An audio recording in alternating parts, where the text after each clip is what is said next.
Bueno, vamos a empezar. Buenas tardes para todos. Mi nombre es Mónica Natalia Suárez Camargo. Soy residente del tercer año de Ginecología y Obstetricia de la Universidad Libre.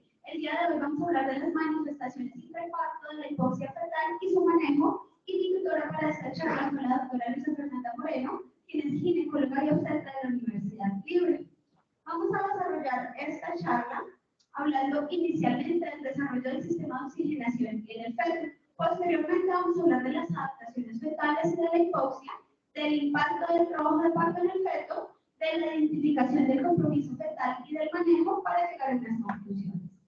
Vamos a iniciar hablando del desarrollo placentario. En este desarrollo placentario se van a involucrar dos componentes que son complejos. El primero que vamos a tener es la invasión endotelial de las arterias espirales maternas por las células del cincito tromboblasto. Y el segundo es el desarrollo del árbol vascular fetal. Para empezar a hablar de la invasión endotelial, vamos a decir que se va a formar un tapón tromboblástico y esto nos va a provocar un medio que va a ser relativamente hipóxico. Nos va a dar una presión arterial de oxígeno de menos de 20 milímetros de mercurio. Pero esto es clave porque esto nos va a ayudar en la regulación temprana de la diferenciación y de la proliferación de las células del cincito tromboblasto. Ahora bien, más o menos a la semana 10, este tapón de células que se había formado se va a disipar, lo que va a hacer que nos aumente el flujo sanguíneo y placentario y nos va a aumentar la presión arterial de oxígeno. Además, en las arterias espirales vamos a empezar a ver una desdiferenciación de las moléculas de adhesión y esto nos va a llevar a una conversión de un fenotipo epitelial a un endotelial. A partir más o menos del segundo trimestre, lo que vamos a encontrar es que estas arterias espirales van a estar revestidas únicamente por células endoteliales. Y esto va a hacer que se reemplace el músculo liso vascular que teníamos por una matriz que va a ser no contráctil y que no nos va a responder a estímulos neuronales ni hormonales. ¿Qué va a pasar con esto? Esto va a hacer que los vasos se dilaten 4 veces más y se van a convertir en unos canales que van a ser de baja resistencia y de alta capacitancia. Esto es muy importante porque necesitamos aumentar ese flujo sanguíneo para aumentar el aporte de oxígeno y aumentar los aportes de nutrientes que con el tiempo el feto va a ir demandando un poco más. Todos estos procesos van a estar guiados por unos factores como el factor de crecimiento endotelial vascular, tirosinquinasa, el factor de crecimiento similar a la insulina 1 y 2, y todos estos van a estar modulados por la proteína plasmática asociada al embarazo. Ahora bien, ¿qué pasa si no tenemos toda esta conversión de estas arterias espirales? Entonces lo que va a pasar es que el flujo o la circulación se nos va a convertir a un flujo bajo y a una alta resistencia.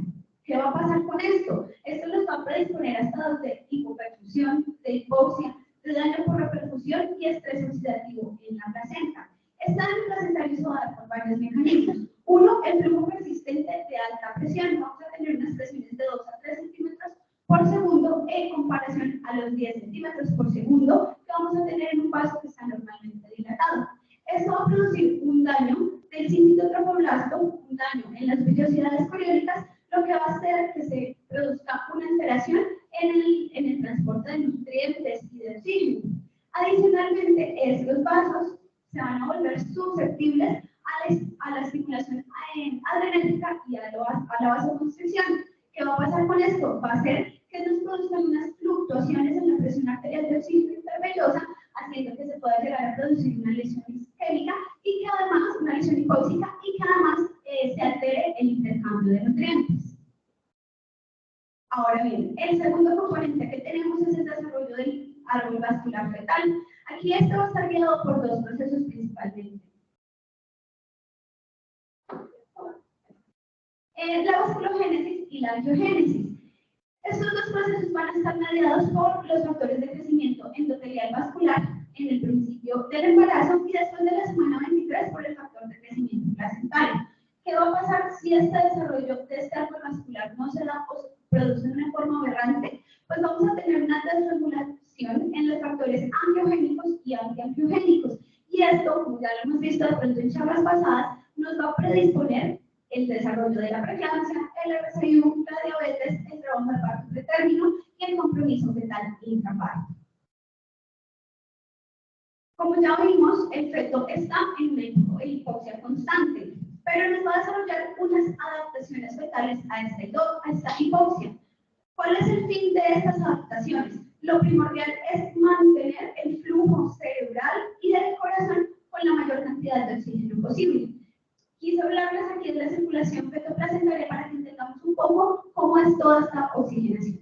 Entonces tenemos a las arterias uterinas que van a ir con un flujo abundante, libre, casi que en chorro, al espacio placentario. De ahí el oxígeno se va a transfundir o se va a pasar por un gradiente de concentración a las vellosidades de la placenta. Estas vellosidades placentarias se van a unir y nos van a formar la vena umbilical. Vamos a hablar que aquí, en este punto, en el transporte de la vena umbilical, vamos a tener la saturación de oxígeno más alta que vamos a encontrar en todo este sistema. Luego de que tenemos que la vena umbilical va a entrar, digamos que el hígado y se va a unir con una circulación hepática. Posteriormente va a pasar por el conducto venoso y ya se va a ir a la aurícula derecha. Antes de entrar a la aurícula derecha, se va a unir con el flujo de la vena cava inferior. A pesar de que sus flujos se unen, la sangre dentro del corazón va a coger caminos diferentes. Entonces, bien, ya tenemos la aurícula derecha. En la aurícula derecha, la sangre que viene poco oxigenada de la vena cava inferior y de la vena cava superior va a pasar al ventrículo derecho y del ventrículo derecho va a salir por la arteria pulmonar. Una poca parte de esta circulación se va a ir a los pulmones con una saturación del 55% aproximadamente. El resto va a pasar por el ductus o el conducto arterioso, va a pasar a la aorta descendente y va a irrigar toda la circulación sistémica con una saturación de aproximadamente 60%. Ahora, la circulación que teníamos, una sangre que teníamos muy bien oxigenada, que venía del ductus venoso, va a entrar a la aurícula derecha, pero esta va a pasar por el foramen oval a la aurícula izquierda. De esta aurícula izquierda va a pasar a ventrículo izquierdo, de ventrículo izquierdo se va a ir por la aorta ascendente para darnos toda la circulación que es de corazón y que es pues de cerebro. Y aquí se va a ir con una saturación del 65%. Veamos que la saturación o una de las mejores saturaciones que vamos a tener en todo este sistema es la que nos va a irrigar cerebro y corazón. ¿Qué otros mecanismos tenemos para estas adaptaciones? A esta hipoxia vamos a tener la hemoglobina fetal, que a diferencia de la adulta, esta va a ir con más o menos de 18 a 22 gramos. Esto va a hacer que nos aumente el transporte de oxígeno fetal. Además, que una característica de esta hemoglobina es que tiene una mayor afinidad por el oxígeno. ¿Qué pasa aquí? Entonces, si tenemos unas presiones altas de oxígeno, lo que vamos a hacer es que se pueda captar más oxígeno. Y cuando estas presiones disminuyen, se puede hacer que se libere más rápidamente. Este es un sistema amortiguador eficaz cuando hay una acidosis metabólica. Adicionalmente, los fetos pueden responder a una reducción de la presión arterial de oxígeno de aproximadamente el 50%. ¿Y por qué se da? Porque además tienen unas altas reservas de glucógeno miocárdico que nos van a colaborar con esto. Además, pues por los cortocircuitos vasculares de los cuales ya hablamos. Entonces, el feto, en estas adaptaciones, digamos que vamos a hablar en un feto que está normal, que no tiene ninguna alteración en todo este desarrollo de este sistema adaptativo. ¿Y qué va a pasar en el parto? En el parto vamos a tener la contracción uterina. La contracción uterina nos va a provocar una compresión de las arterias arqueadas y de los vasos uteroplacentarios. Esto va a hacer que haya una reducción del 25% de la perfusión uteroplacentaria, haciendo que haya una disminución de la perfusión intervellosa del intercambio gaseoso transplacentario. ¿Cómo nos va a responder el feto a esto? Entonces nos va a pasar inicialmente por un estado de hipoxia agudo, que es transitorio, va a haber una disminución de la presión arterial de oxígeno fetal, y esto nos va a producir o nos va a desencadenar los quimiorreflejos periféricos, especialmente el del callado aórtico.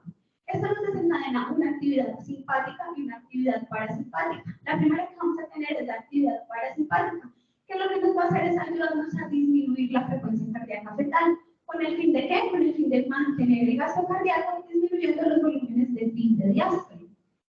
Posterior a esto, vamos a tener la actividad simpática. ¿Qué nos va a hacer esto? Nos va a producir una vasoconstricción periférica y un aumento de la resistencia vascular. Además, va a tener un efecto conotrópico, tratando de lidiar esta actividad parasimpática, aumentándonos la frecuencia cardíaca fetal. Todo esto sucede con el fin de centralizar el flujo sanguíneo y y hacer que se aumente el flujo cerebral y en el corazón. Luego tenemos la relajación miometrial. ¿Qué va a pasar? Entonces, todo esto que había ocurrido va a restablecerse rápidamente. Es decir, vamos a tener un retorno rápido de la perfusión enteroplacentaria, un retorno rápido del intercambio gaseoso, una disminución de esa hipoxia y de esa acidosis fetal que se había presentado, y se va a restablecer el reflejo quimioperiférico.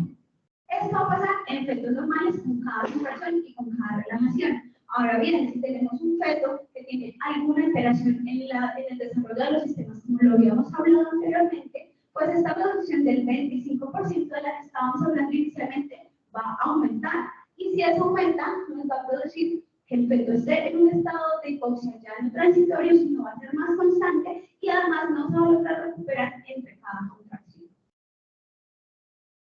Vamos a hablar de compromiso fetal intraparto cuando hay incapacidad del feto para responder a ese quimio reflejo periférico y mantener el gasto cardíaco, o cuando tenemos un tiempo de reperfusión adecuado, pero una función placentaria subóptima que no nos va a permitir una transferencia adecuada de oxígeno al feto. Vamos a tener unos mecanismos que nos van además a predisponer a este compromiso fetal intraparto. Uno es la presentación inadecuada o aberrante, que nos va a predisponer a estados de hipoxia y de acidosis del feto. Dos, el daño placentario previo del que ya les he estado hablando. Además que estos pacientes que tienen un daño placentario previo van a tener unas reservas miocárticas de glucógeno disminuidas. Entonces, en un estado de hipoxia transitoria, el feto los puede disminuir. Este glucógeno está en un 80%. Ahora, un feto que tiene estas reservas aún más disminuidas, pues va a predisponer que tengan un compromiso fetal.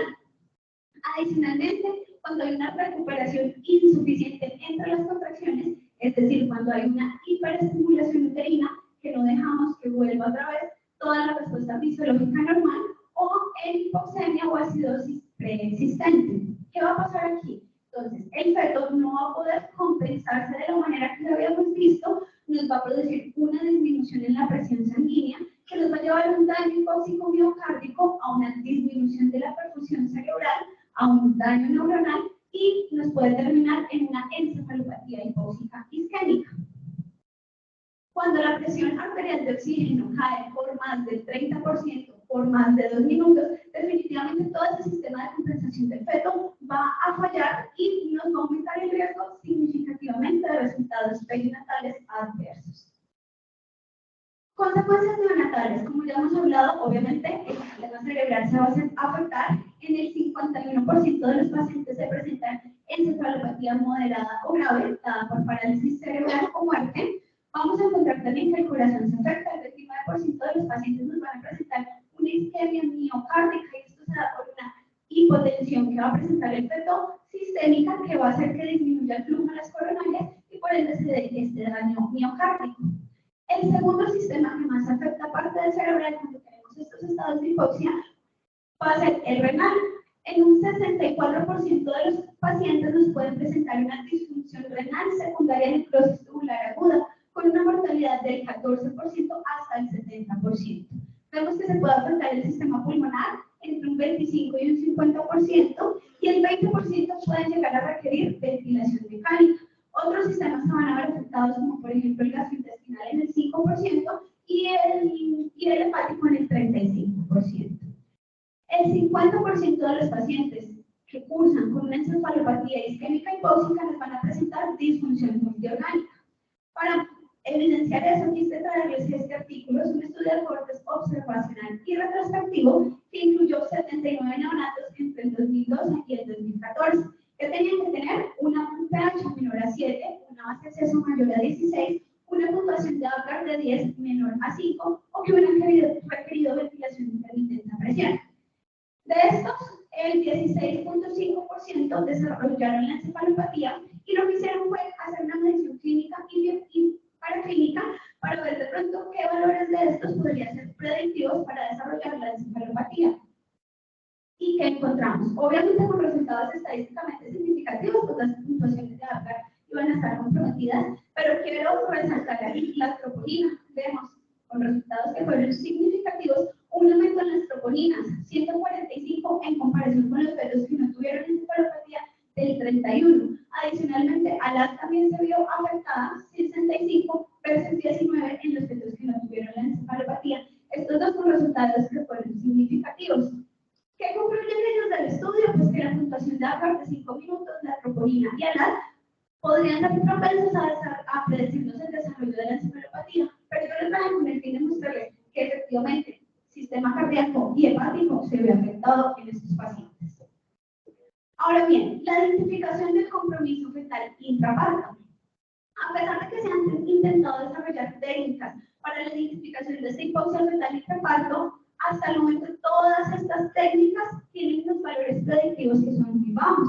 Vamos a tener en primera instancia la cardiotocografía y en esta vamos a tener unas limitaciones. Uno, es una interpretación subjetiva. Dos, tiene un pobre acuerdo interobservador.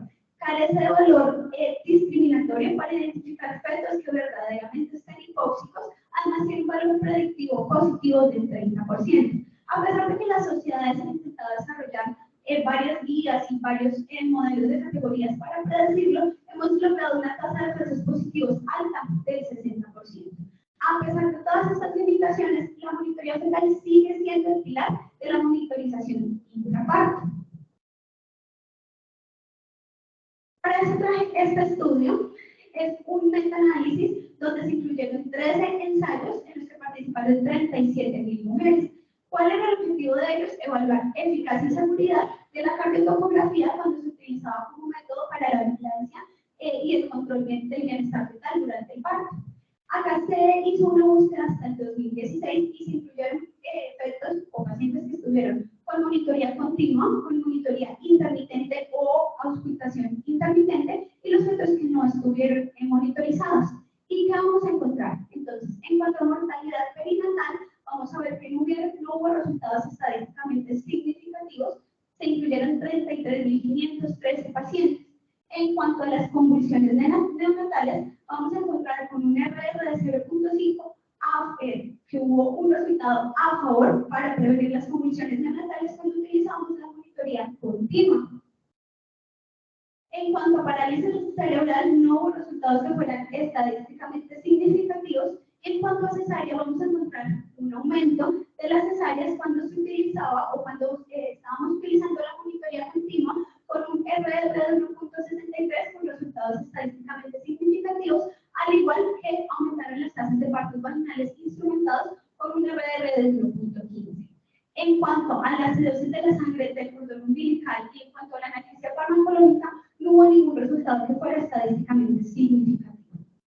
¿Qué nos concluye este estudio? Que la cardiotocografía continua se asociaba con una reducción en las convulsiones neonatales, pero que no había diferencias significativas en parálisis cerebral, mortalidad infantil y hubo otras medidas del bienestar neonatal. Que además que esta cardiotocografía continua se iba a asociar con aumento de cesáreas y aumento de partos vaginales instrumentados. Bueno, digamos que cada sociedad ha desarrollado unas guías en las que se basa el uso de la monitoría. Aquí quisimos traer a colación la de FIGO. Vamos a describir los parámetros que ellos nos hablan. Entonces, inicialmente vamos a hablar de la posición. Nos dice que la posición en decúbito supina no es tan recomendable porque va a haber una compresión aorto-cava por el útero, lo que nos va a afectar la perfusión placentaria y la oxigenación fetal. Por ende, la mejor posición para hacer esta monitoría es el decúbito lateral o hablan de que una medio sentadas o verticales también es una buena posición.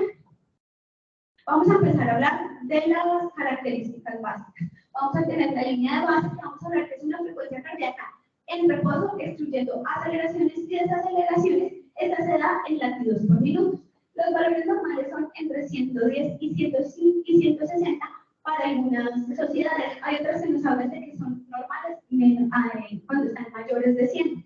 Vamos a tener taquicardia cuando está mayor de 160, bradicardia cuando está menor de 110. ¿Cómo se va a afectar esto en la hipoxia? Entonces, ¿qué pasa? Tenemos un feto que está cursando con hipoxia, va a liberar unas catecolaminas que son producidas por las glándulas suprarrenales, adrenalina y noradrenalina, y nos va a dar como resultado un aumento de la frecuencia cardíaca fetal. Entonces, primero, hay que tener en cuenta fetos que estén cursando con hipoxia, lo primero que nos va a presentar es este aumento de la frecuencia cardíaca. En cuanto a la variabilidad, entonces es la variación en la frecuencia cardíaca fetal por encima y por debajo de la línea de base. Aquí todas las sociedades coinciden en que el valor normal es de 5 a 25. Vamos a tener variabilidad ausente, reducida cuando está menor de 5, normal de 5 a 25 y aumentada o con un patrón saltatorio cuando está mayor de 25. Vamos a tener dos escenarios, una variabilidad reducida o una variabilidad aumentada. Cuando tenemos una variabilidad reducida puede estar pasando, uno, o que el feto esté en un profundo sueño, o dos, que esté disminuida su actividad simpática o parasimpática.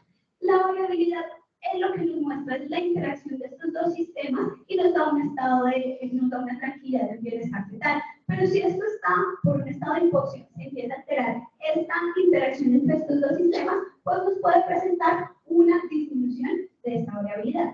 Pero también tenemos aumento cuando tenemos una hipoxia o una acidosis que evoluciona muy rápidamente. Y esto se da por una inestabilidad autonómica fetal, haciendo que se desarrolle un sistema autonómico hiperactivo.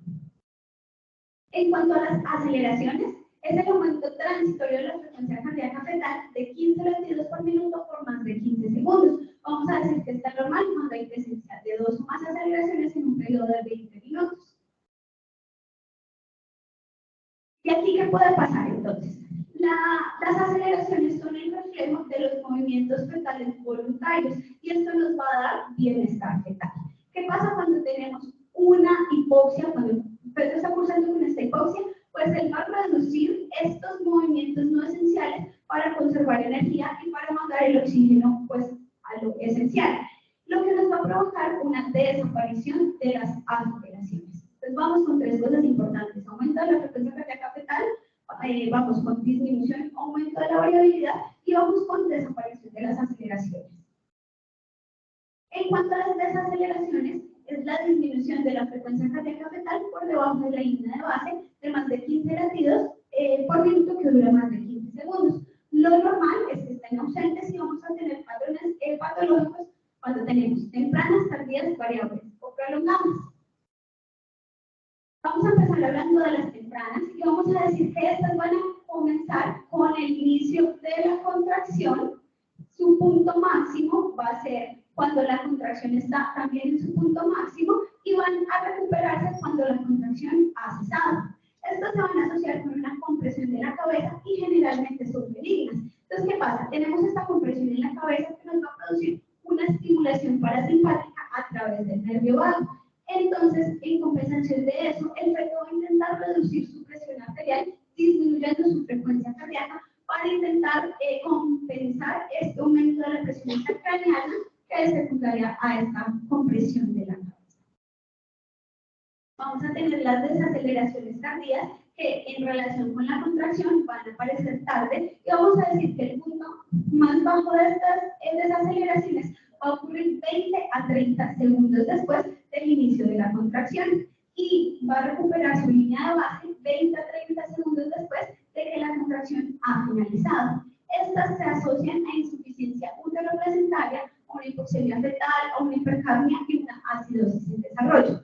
¿Qué pasa? Hay una estimulación de estos quimioreceptores que ya les he mostrado, lo que nos va a conducir a una caída de esa frecuencia cardíaca fetal. Luego los senos venosos se van a oxigenar y esto va a llevar a una eliminación gradual de este estímulo para los quimioreceptores, haciendo que se produzca una recuperación retrasada de la frecuencia cardíaca fetal. En cuanto a las desaceleraciones variables, vamos a decir que estas son las que varían en forma y en tiempo en relación con la contracción uterina. Se asocian a compresión del cordón umbilical. Vamos aquí a tener las desaceleraciones variables típicas. Vamos a tener que es una caída menor a 60 latidos por minuto con una duración menor de 60 segundos y nos van a presentar un patrón característico que es este shoulders. ¿Qué significa eso? Que hay un aumento de la frecuencia cardíaca fetal antes y después de la desaceleración. ¿Por qué se produce esto? Entonces recordemos que son debido a compresiones del cordón umbilical. Lo primero que se va a comprimir es la vena umbilical porque tienen unas paredes que son más delgadas. Esta compresión va a alertar al feto, lo que le va a decir como, oiga, estamos en una hipoperfusión, haciendo que él de manera compensatoria aumente la frecuencia cardíaca. Pero ya luego sigue esa compresión, por ende ya se va a comprimir como tal las arterias umbilicales y al comprimirse estas ya se va a producir esta disminución de la frecuencia cardíaca. Luego se va a recuperar toda la línea de base tan pronto cesa la compresión. Vamos a tener las desaceleraciones variables atípicas o complicadas, que estas disminuyen más de 60 latidos por minuto, van a durar más de 60 segundos, va a haber una pérdida de la variabilidad dentro de la desaceleración y pueden llegarnos a presentar un patrón bifásico. Vamos a tener las desaceleraciones prolongadas, que algunas sociedades nos hablan de que duran más de 30 minutos, hay otras que nos hablan que duran más de 5 minutos, y es una disminución de esta frecuencia cardíaca fetal mantenida, sostenida por debajo de 80 latidos por minuto. Y además va a tener la característica de que durante la desaceleración la variabilidad va a estar reducida. Estas requieren una intervención urgente.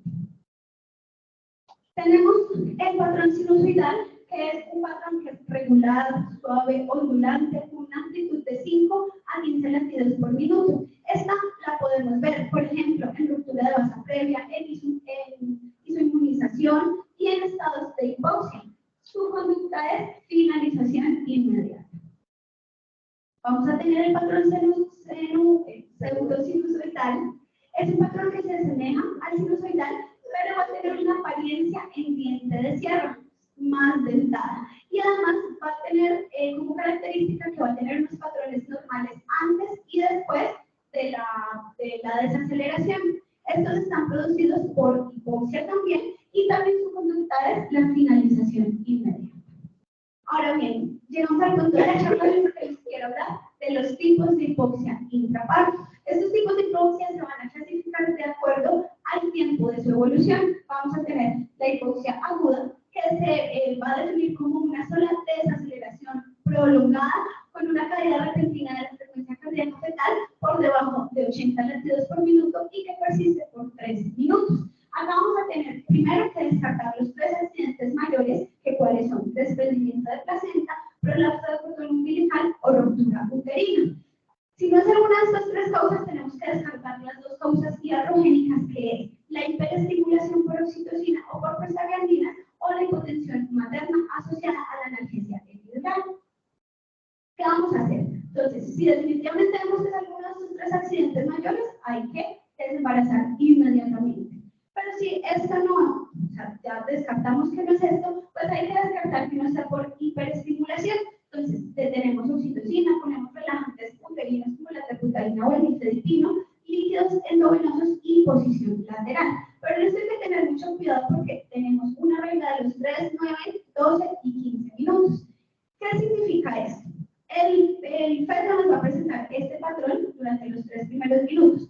A los 6 minutos ya tuvimos que haber instaurado reanimación intrauterina, y si a los 6 minutos no hay respuesta, tenemos que trasladar a la paciente al quirófano en 9 minutos. Si a los 9 minutos definitivamente no hay respuesta, tenemos que comenzar la cirugía a los 12 minutos con el objetivo de dar a luz al bebé a los 15 minutos. ¿Y por qué a los 15 minutos? Lo que pasa es que en este patrón vamos a tener una disminución del pH a un ritmo mayor de 0.01 por minuto. ¿Qué significa? Que si tenemos un feto con un pH normal, 7.20, al cabo de estos 15 minutos ya el pH va a estar en 7.05. Entonces, por eso hay que actuar de forma inmediata. Tenemos que el 90% de las desaceleraciones prolongadas se van a recuperar en 6 minutos y el 95% en 9 minutos. Pero para poder realizar esta regla de estos minutos, tenemos que contar con unas características de la monitoría. 1, que haya una buena variabilidad dentro de la desaceleración. 2, que la monitoría previa a la desaceleración estuviera normal y que la frecuencia cardíaca no bajara más de 60 latidos por minuto. Si definitivamente estas características no están, es decir, que hay una variabilidad reducida antes o durante los 3 primeros minutos de la desaceleración, si vamos a tener desaceleraciones tardías repetitivas al inicio de la monitoría, o si vamos a tener una caída de más de 60 latidos por minuto, no hacemos maniobras de reanimación, sino que lo que debemos hacer es cirugía inmediata, finalización inmediata. El siguiente tipo es la hipoxia subaguda. En esta vamos a ver que el feto va a pasar menos de 30 segundos en la línea de base y más de 90 segundos desacelerando. Es decir, pasa más tiempo desacelerando para proteger su corazón en la línea de base para intercambiar gases y proteger el cerebro. Acá podemos encontrar desaceleraciones atípicas recurrentes o tardías y acá vamos a tener una disminución del pH a una razón de 0.01, pero ya ahora cada 2 a 3 minutos. El manejo. Entonces, inicialmente tenemos que mejorar el medio ambiente, es decir, maniobras de reanimación in útero. Tenemos que dejar de presionar. Si el parto no va a ser inmediatamente, entonces paramos el tubo materno para ayudar a mejorar la circulación uteroplacental. Y ya consideramos la finalización inmediata si definitivamente no se observa un cambio después de las medidas conservadoras. En cuanto a la hipoxia, que evoluciona gradualmente, el feto va a intentar compensar, que va a ser unas desaceleraciones y además una pérdida de aceleraciones. Aquí va a producir catecolaminas que nos van a hacer un aumento de la frecuencia cardíaca. ¿Esto con qué? Con el mismo fin de redistribuir la sangre a los órganos vitales. Pero ¿qué pasa si esta compensación no se da? Entonces vamos a empezar a tener una pérdida de la variabilidad, que lo que nos significa es que el miocardio ha reducido su oxigenación, nos va a producir una acidosis, nos va a llevar a una inestabilidad de la línea de base, lo que nos puede terminar en un patrón en escalera, una bradicardia terminal y la muerte. En cuanto al manejo, entonces, en esta sí tenemos una línea de base que es estable entre las desaceleraciones con una buena variabilidad, podemos continuar con el trabajo de parto. Pero si vemos que hay una elevación de la línea de base o tenemos unas desaceleraciones que son atípicas o tardías, hay que iniciar maniobras de reanimación y mejorar el ambiente. Pero definitivamente si la variabilidad está disminuida y la línea de base se sigue viendo afectada, a pesar de todas estas medidas conservadoras, lo que debemos hacer es finalización inmediata. En cuanto a la hipoxia crónica, se da cuando existe una insuficiencia uteroplacentaria crónica y digamos que todos los cambios van produciendo que esta se vaya dando. Esta generalmente dura días, semanas o hasta meses puede durar y el feto empieza a hacer unos intentos de compensación aumentando la frecuencia cardíaca y empezando a hacer unas desaceleraciones que están mediadas por estos quimioreceptores. ¿Qué pasa? Estos son fetos que se nos van a descompensar rápidamente con el inicio de las contracciones uterinas. Entonces, definitivamente, finalización inmediata. Ahora vamos a hablar de la reanimación intrauterina. En cuanto al posicionamiento materno, como ya lo habíamos visto, la compresión de la vena cava inferior y de la aorta nos va a provocar una disminución del gasto cardíaco y por ende una circulación uteroplacentaria inadecuada. Por eso la mejor posición es el del cúbito lateral, ya sea derecho o izquierdo. En cuanto a la administración de oxígeno, esto está en duda y ya lo vamos a mirar más adelante por qué, pero se dice que se debe garantizar una oxigenación del 80 al 100% a un flujo de oxígeno mayor a 10 litros por minuto y que este tiene que ser en máscara. Hay que tener cuidado con no dar no suministrar ese oxígeno por más de 30 minutos por el riesgo de intoxicación por radicales libres. Vamos a tener la infusión rápida, que es donde vamos a poner solución de lactato de Ringer. Esto nos va a aumentar la saturación de oxígeno fetal, sin embargo hay que tener cuidado porque pues, las pacientes nos pueden llegar a producir un edema. En cuanto a lo del oxígeno, entonces traje este estudio desde el 2020, es un ensayo aleatorizado cuyo objetivo era mirar el efecto de la administración de oxígeno en patrones de monitoría fetal categoría 2. Incluyó 57 pacientes al aire ambiente, 57 pacientes con oxígeno, que esos pacientes tenían 37 semanas o más de gestación. ¿Y qué vamos a encontrar? Entonces, los pacientes a los que se les administró el oxígeno antes de la intervención, el 40.4% presentaban una monitoría fetal categoría 2. Después de la administración del oxígeno, estos pacientes, el 42% presentaban esta monitoría. O sea, no hubo ninguna mejoría. Además, ninguna de las variables tampoco presentó mejoría. En cambio, los pacientes que estaban con aire ambiente, el 50% presentó la monitoría categoría 2 y después de la intervención, 47.4%. Una disminución que obviamente no es estadísticamente significativa, pero lo que concluye este estudio es que la administración de oxígeno materno no mostró que resolviera ni que mejorara las desaceleraciones ni nos revirtiera el patrón de monitoría tipo 2, por lo que dicen que la administración de oxígeno tal vez no tendría un impacto en la mejoría de los patrones de monitoreo. Bueno, ahora quise traer este artículo, me pareció muy importante, es del 2019, y su objetivo era determinar si había una relación entre los tipos de hipoxia intraparto en la monitoría fetal con unos fetos que desarrollaron encefalopatía que se les realizó una resonancia magnética. Me gustó porque aquí no hablamos de categoría 1, 2 y 3, sino que estamos empezando a hablar de tipos de hipoxia. Este se hizo entre el 2006 y el 2017, incluyó 52.187 nacimientos, de los cuales 16 se diagnosticaron con la encefalopatía. Estos fueron los criterios que ellos utilizaron para decir que sí era una encefalopatía isquémica hipóxica y que además los de este lado nos van a decir que sí se dio intraparto. ¿Qué vamos a encontrar? 3 pacientes presentaban hipoxia subaguda, 4 de evolución gradual, 2 subaguda y aguda, 2 aguda y de evolución gradual y 2 subaguda y de evolución gradual. De estos, 7 presentaron alteraciones en la monitoría fetal. ¿Qué vimos? 5 presentaban lesiones en los territorios irrigados por la circulación cerebral posterior y además de la sustancia blanca. 2 nos presentaron lesiones únicamente en los territorios irrigados por la circulación cerebral posterior y 3 pues tenían una resonancia normal. ¿Qué encontramos entonces? De los fetos que presentaban hipoxia en evolución vamos a tener que uno tenía anomalías en los tálamos, 2 tenían lesiones corticales difusas. Y en los de aguda y subaguda y de evolutiva y aguda, uno en cada grupo presentaba mielinización anormal en las áreas del jabón del septo lúcido y edema cerebral. Por ende, ¿qué nos concluyen ellos? Que los hallazgos de la resonancia magnética fueron consistentes con la hipoxia fetal observada en la monitoría y que si utilizamos esta clasificación de tipos de hipoxia para la interpretación, la concordancia entre los observadores nos va a aumentar a un 81%, en comparación con el 30% que nos presenta cuando las clasificamos en normales, sospechosas o patológicas o categoría 1, 2 y 3. Acá les traje esta tablita que nos habla de todas las guías y pues digamos que cómo la clasifican ellos. Entonces nos hablan de una categoría 1 o tranquilizadora en la que nos dicen que no hay evidencia de hipoxia fetal, que hay una baja probabilidad de que pueda haber un compromiso fetal y que debemos seguir con el trabajo de parto. Vamos a tener la monitoría 2, que lo que nos dice es que puede que sea una respuesta fisiológica o que puede que ya haya un feto que pueda tener alguna probabilidad de hipoxia.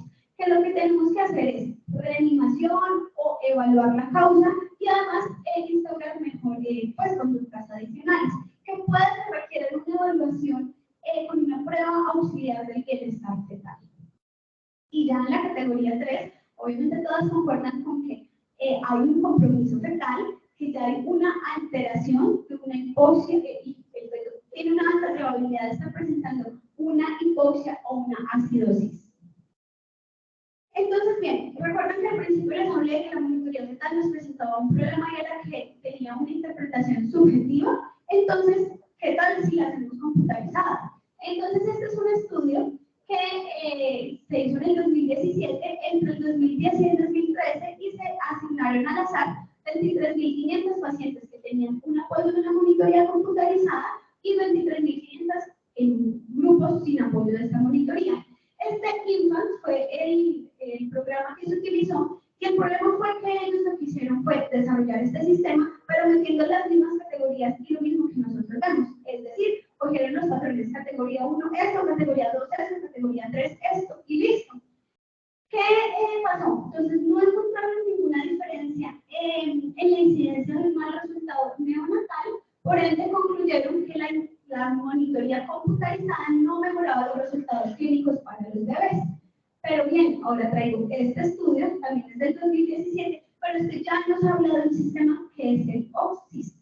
Este sistema lo que hace es meternos todas las características clásicas y las no clásicas, además de factores de riesgo. Es decir, categoría 1, 2 y 3, donde meter los patrones, pero también empieza a meter tipos de hipoxia y también empieza a meter si la paciente es hipertensa, si la paciente es diabética. Acá para este estudio hicieron una cohorte de 22.790 mujeres que tenían más de 36 semanas de gestación y pues digamos que lo compararon con la sangre del cordón umbilical. ¿Cómo lo miraron ellos entonces?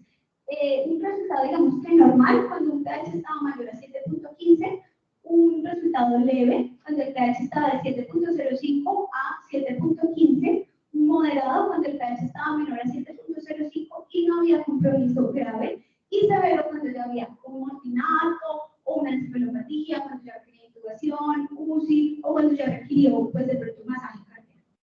¿Qué encontraron ellos? Entonces, con la práctica clínica en el leve pudimos diagnosticar el 22.9% versus el 24% con el sistema. En la moderada se pudo diagnosticar el 31% versus el 36% con el sistema. Y en la severa vamos a encontrar un diagnóstico del 37.97% con la práctica clínica en comparación de un 43.3% con el sistema. Además, en cuanto a las tasas de falsos positivos, vamos a ver que para la práctica clínica eran de 16.33, mientras que para el sistema eran de 14.42. ¿Qué nos trae como conclusión de este estudio? Que grandes cortes históricas se pueden utilizar para desarrollar y optimizar este monitoreo computarizado de la cardiotopografía, pero combinando todos los factores de riesgo, todos los tipos de hipoxia y los patrones que vemos o las clasificaciones que nos dan las sociedades de la cardiotopografía. Bueno, pruebas adicionales de bienestar fetal. Tenemos el muestreo de sangre de cuero cabelludo fetal, la oximetría de pulso fetal, el analizador del segmento en el electrocardiograma. Sin embargo, esto va a ser el motivo de otra charla que vamos a tener más adelante, por lo cual no quise ahondar en ellos. Bueno, finalmente llegamos a las conclusiones de nuestra charla. Vamos a encontrar, uno, que el feto se encuentra en un constante estado de hipoxia, por lo cual nos va a desarrollar unas adaptaciones para lograr el suministro de oxígeno, como la hemoglobina fetal, como este sistema cardiovascular, los shunts cardiovasculares y el aumento de las reservas del glucógeno de oxígeno, las reservas del glucógeno. Además que el feto nos va a desarrollar un sistema integral para responder a los estados de hipoxia que normalmente se van a producir en el trabajo de parto. Que además que van a haber unas condiciones que nos puede predisponer a una hipoxia y a una acidosis, como ya lo vimos inicialmente, y que esto convierte a estos pacientes en un alto riesgo. Además, que la hipoxia fetal intraparto nos puede desencadenar una encefalopatía hipóxica isquémica y nos puede llegar a dar hasta un daño multiorgánico. Que para la identificación de la hipoxia fetal intraparto, las técnicas en la práctica clínica tienen un valor predictivo positivo bajo. Sin embargo, seguimos con el pilar, que es la monitoría fetal, a pesar de que tiene altas tasas de falsos positivos, y que pues las sociedades nos han desarrollado unas clasificaciones para lograr predecir esta hipoxia fetal sin lograr aumentar tasas de predicción.